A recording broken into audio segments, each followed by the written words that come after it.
The disruption dilemma reflects the fact that we think of disruption as a good thing. And it is, right? It changes the status quo, it changes the way you do things. But for every disruptor, whether it's Tesla, whether it's Uber, that changes the way we do things, there's somebody who's going to be hurt. There's a disrupted. And it's got real costs. People lose their jobs, businesses go out of... So basically, disruption has a good side and a bad side. A light side and a dark side. So the disruption dilemma is talking about both sides.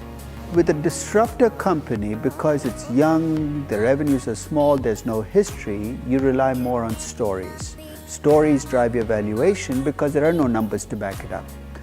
With disrupted companies, you tend to depend too much on the numbers. You think they'll revert back to the way they used to be. So there, you got to be careful not to trust the numbers so much and tell a different story. With the disruptors, the story will be an upbeat story. Things are going to get better, the company's going to get bigger. Disrupted, the story is often a negative story. Things shrink. I think business models ultimately always stay the same. The end game has always been the same for every business model. You want to create revenues and generate profits. What's going to be different about the future is those business models will need to be more flexible because things change more often.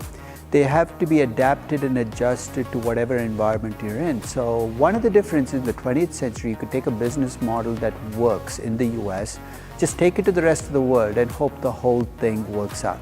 I don't think that's going to be true in the 21st century. I think you need a business model that's more flexible.